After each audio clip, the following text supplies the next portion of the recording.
In the fall of 1939, the world was violently reminded that the peace of Europe was a fleeting illusion. The bombs had fallen, the tanks had rolled, and the brave resistance of Poland was crushed, leaving the nation a scar on the map. Yet, as the new year turned and January 1940 dawned, a profound, eerie silence fell across the Western Front, defying every expectation of a blitzkrieg. This was not the devastating storm the world had braced for. It was a ghost war. This strange, almost peaceful lull was swiftly given many names: Sitzkrieg, the sitting war, by the Germans, and the deadlier, the Phoney War, by the French. For 4 months, 2 million armed men faced one another across the fortified Maginot and Siegfried lines, yet no offensive was launched. The great powers were at war, but neither would fight. This colossal curiosity gap forms the heart of this period. Was this unnatural quiet a sign that global conflict could still be avoided, or was it merely the long, tense breath taken by a predator before it finally lunges? For the complacent capitals of London and Paris, the quiet was a relief, a precious delay. But for the people of Eastern Europe, the peace was a lie. While British troops played soccer behind the Maginot Line, the ashes of Warsaw were still settling. A brutal, visceral reminder of the true stakes. The world had been irrevocably changed. The only question now was when the silence would shatter. The grim, chilling reality is that while the world focused on the strange quiet of the Western Front, the blueprint for genocide was being drawn in the East. As early as January 1940, German authorities in occupied Poland began the systematic planning for a new network of concentration camps. This action provides a powerful link of historical significance, the origin point of a universally recognized horror. The most infamous of these sites, Auschwitz, was originally established as a detention facility for Polish political prisoners, intellectuals, and resistance members. This was part of a larger, escalating policy that saw the systematic execution of Polish officials and a terrifying increase in the persecution of Jews. The goal was not merely imprisonment, but the cold, logistical preparation for mass murder. These first camps were silent laboratories of human depravity, where Nazi ideology transitioned from abstract hatred to a concrete, industrialized program of extermination, forcing viewers to confront the humanizing horror that began while the Allies simply waited. Hitler's objective in Poland went beyond simple conquest. It was a horrifying war of total annihilation. The Nazi regime launched a calculated assault on the very soul of the nation, systematically erasing every trace of Polish culture and identity. Universities, the very centers of national thought, were immediately closed down. A deliberate campaign targeted the country's leadership, resulting in the mass arrest and execution of intellectuals, teachers, and professors. This was an act of decapitation, designed to leave the Polish population leaderless and incapable of future resistance. Even more chilling was the horrific program to tear away thousands of Aryan-looking children from their parents, forcibly transporting them to Germany to be raised as ethnic Germans. This institutionalized kidnapping, an attempt to literally steal the future generation, provokes a profound sense of anger and moral outrage. It firmly establishes that the conflict was not a territorial dispute, but a demonic attempt to destroy a people from the ground up. The Western silence concealed the vast hidden mechanism driving the war in the East. While Western Poland endured the German yoke, Eastern Poland was simultaneously crushed by the Russian invasion. This was not a coincidence, it was the ultimate act of betrayal. The world was only just beginning to grasp the sinister reality of the secret history forged in Moscow, the Molotov-Ribbentrop Non-Aggression Pact of August 1939. This pact was an ideological nightmare, a temporary, cynical marriage between two utterly opposed totalitarian regimes. The binding element was a secret protocol, a hidden clause that dictated the meticulous division of Eastern Europe and its spoils. Hitler and Stalin, the great adversaries of the political stage, had become partners in crime, carting Poland down the middle and marking out other territories for Soviet annexation. This chilling arrangement revealed the true motives, not defense, but expansion. The alliance was inherently fragile, founded only on mutual self-interest and a shared contempt for the smaller nations they preyed upon. For the viewer, this revelation acts as a crucial narrative twist, transforming the war from a simple German aggression into a devastating coordinated land grab, underscoring the deep cynicism and lack of principle driving the two most powerful dictatorships of the 20th century. The brutalization of Poland was merely the initial spark in Stalin's wider, calculated strategy. Using the cover of the Nazi pact, the Soviet Union moved swiftly to create a vital buffer zone against the West. This strategy unleashed a dangerous domino effect across the smaller nations bordering Russia. As per the secret agreement, the USSR aggressively moved to impose control over the independent Baltic states, Estonia, Latvia, and Lithuania. These countries, too small to resist, were forced to allow the stationing of Soviet troops, an act that stripped them of their true sovereignty. This relentless coordinated land grab emphasized the strategic stakes of the entire East. The aggression against these Baltic nations, coupled with the seizure of Finnish territory, contextualized the burgeoning Winter War not as a standalone conflict, but as a crucial step in the shared cynical blueprint for Eastern European domination drawn up by the dictators in Berlin and Moscow. The Soviet land grab brought the massive red fist to the border of the one nation that refused to bow, Finland. This tiny, determined country had only gained its independence from the Russian Empire in 1917, after the upheaval of the revolution, and it was fiercely resolved not to surrender its hard-won freedom. Seeing the aggressive expansion of the USSR, Stalin began issuing increasingly demanding ultimatums in October 1939, requiring Finland to cede strategic territories near Leningrad and grant access to the vital Hang naval base. The Finns refused. The moment demands the introduction of our hero figure, Baron Carl Gustav Emil Mannerheim. A former Imperial Russian general who became the architect of Finland's defense, Mannerheim understood the Russian threat better than anyone. It was under his visionary direction that the Finns constructed a formidable defensive network across the Karelian Isthmus. This was the legendary Mannerheim Line. It was not a grand, imposing fortress like the Maginot Line, but a brilliant, often camouflaged system of concrete bunkers, anti-tank obstacles, and machine gun nests, perfectly integrated with the rugged, frozen terrain. This line became the definitive symbol of the Finnish people's will to resist. The stage was set for a classic underdog setup, pitting a small nation's ingenious defense against a colossus determined to crush it. Stalin, convinced the Finnish challenge was an insult to Soviet power, grew impatient.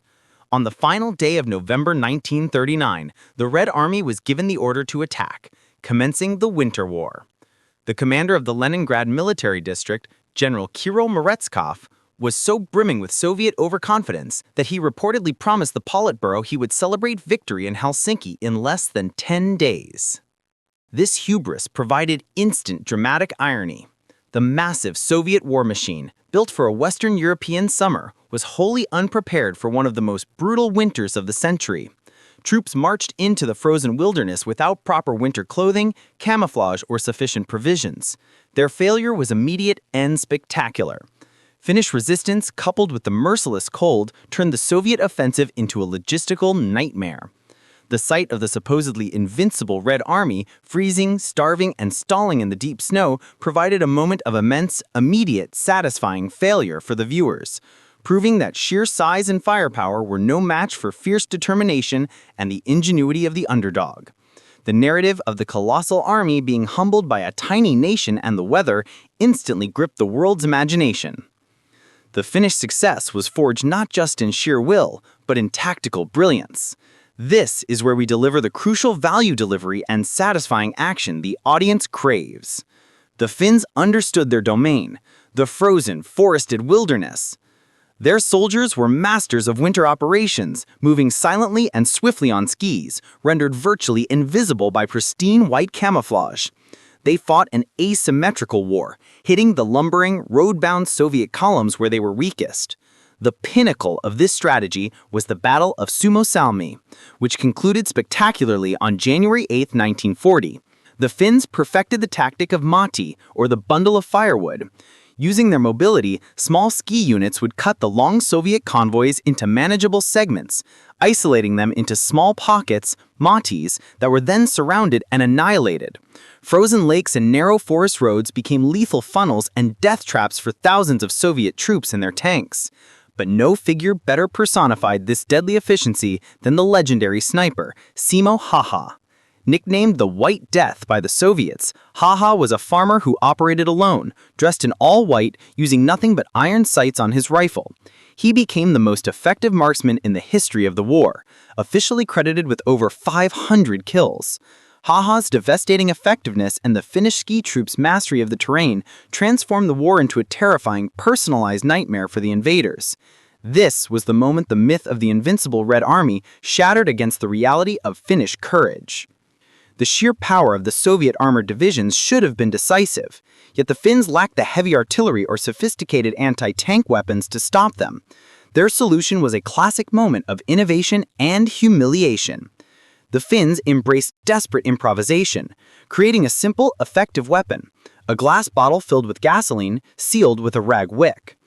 This crude device became known worldwide as the Molotov cocktail.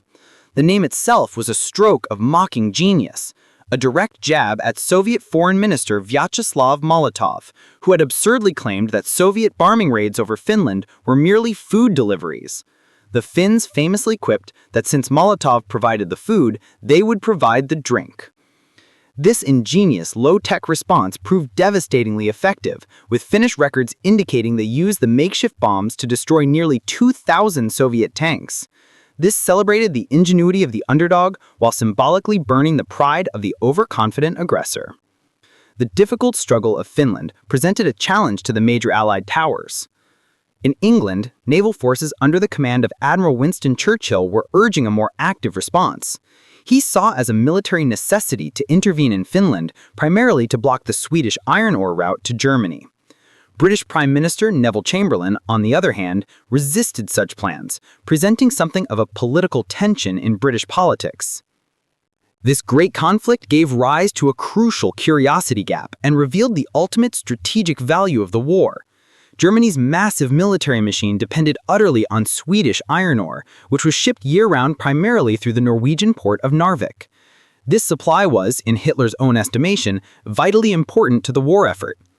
If the Allies were to successfully intervene in Finland, they would necessarily have to pass through Norwegian and Swedish territory. Churchill's plan was clear: use the pretext of aid to Finland to seize control of the Swedish iron mines and, crucially, block the Norwegian ports.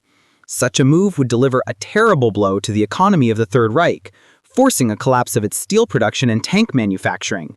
Thus, the battle for Finland was not merely about ideology, but about the cold, hard logistical arteries of German survival. While Hitler worried about the iron from Scandinavia, his primary, most profound strategic fear lay much closer to home: the Ruhr Valley. This industrial heartland, often called Germany's Achilles heel, was an unmatched concentration of raw materials and manufacturing capacity, producing nearly 85% of all German coal and steel.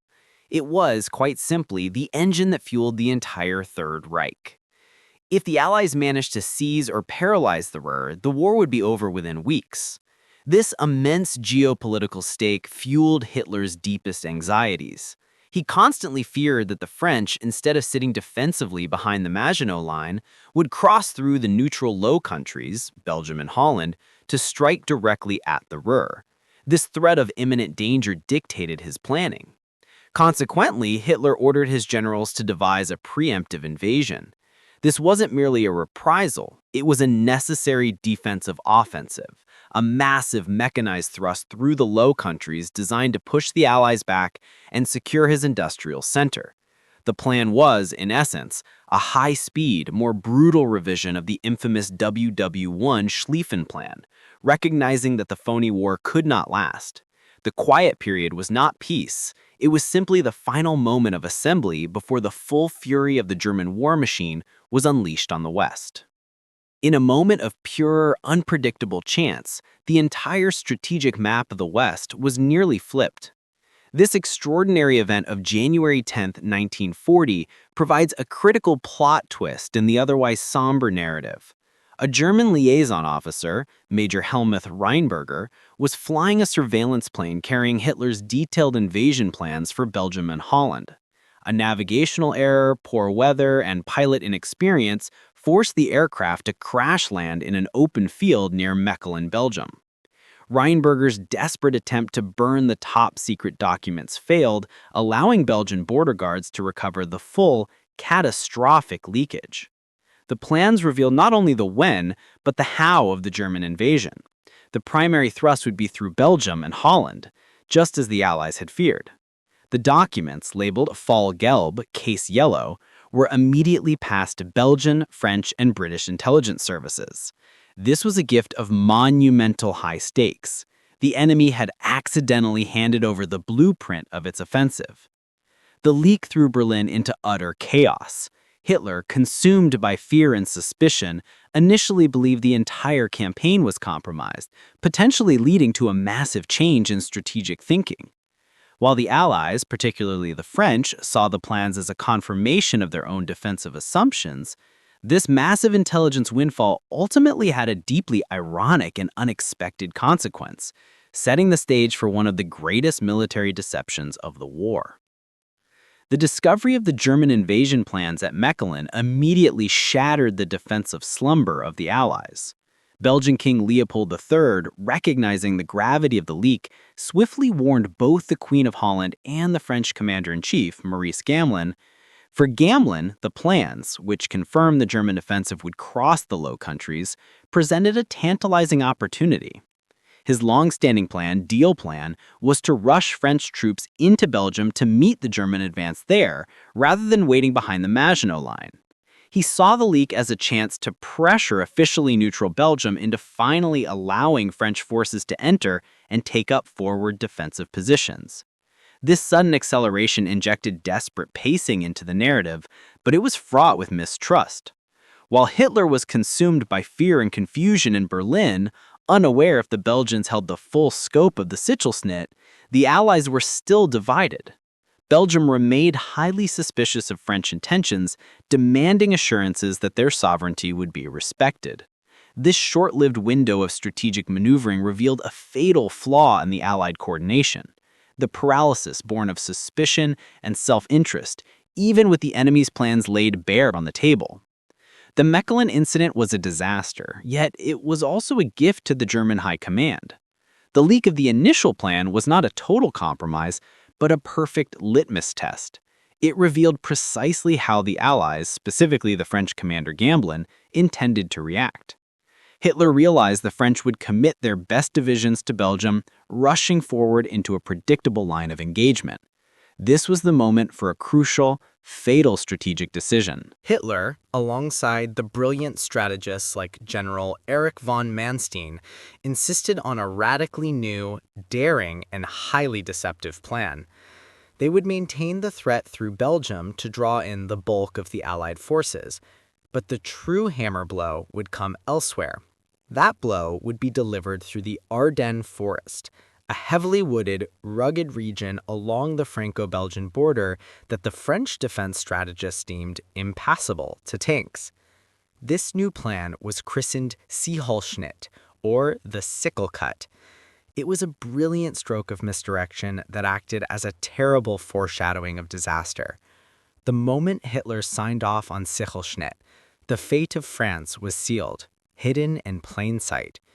It was the blueprint for an audacious blitzkrieg that would quickly shatter the illusion of the Phoney War and lead to the catastrophic fall of France just a few months later.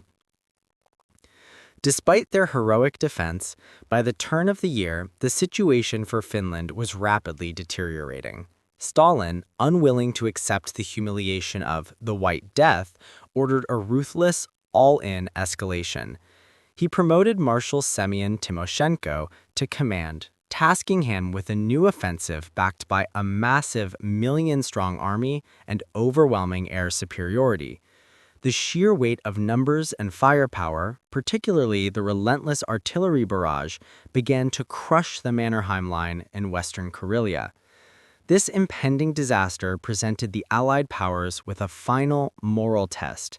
The British and French devised a plan in February to send a sizable expeditionary force to aid the Finns. However, this assistance was less about saving Finland and more about seizing the iron mines. Once again, the crucial element of the plan failed. Both Norway and Sweden refused transit, clinging desperately to their neutrality, terrified of provoking German retaliation. Political failure was now complete. Mannerheim, watching his reserves dwindle and his nation's sacrifice reach unsustainable levels, faced the inescapable reality. With mounting losses and the Allied aid stalled, continuing the fight was pointless. On March 12, 1940, Finland signed a peace treaty, a tragic resolution that forced them to cede significant territories, including their vital defensive line, to the Soviet Union. The failure to act was instantly condemned by the one man who understood the strategic implications. Winston Churchill's response was furious and prophetic. Now the ice will melt and the Germans will be the masters of the North.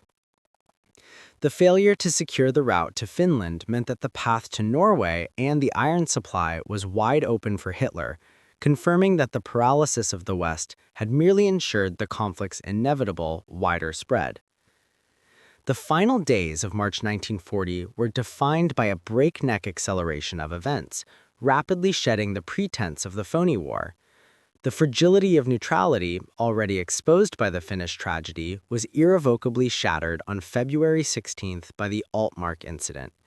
The British destroyer HMS Cossack brazenly entered Norwegian territorial waters to rescue Allied merchant sailors held prisoner on the German supply ship, the Altmark. This aggressive act proved definitively that the British would not respect Norwegian neutrality if it served their strategic interests. To Hitler, this was the final justification. He immediately made the invasion of Norway and Denmark, Operation Weserobung, a top priority. The question of iron supply was now a question of invasion. In a last desperate act of diplomatic futility, American Undersecretary Sumner Welles toured Europe. He represented President Roosevelt's dwindling hope for a peace negotiated through concessions. But this hope was utopian. In stark contrast, on March 18, 1940, the true momentum of the Axis powers was revealed. Meeting in the Brenner Pass, Mussolini informed Hitler that Italy was now prepared to join the war against the Allies at the decisive moment. All attempts at peace had been carried out in vain. The stage was set for the ultimate climax. On March 28, 1940, the Allied Supreme War Council, finally spurred to action by Churchill's relentless warnings, decided to mine Norwegian waters to cut off German iron shipments. But in a terrifying moment of dramatic irony, they were already too late.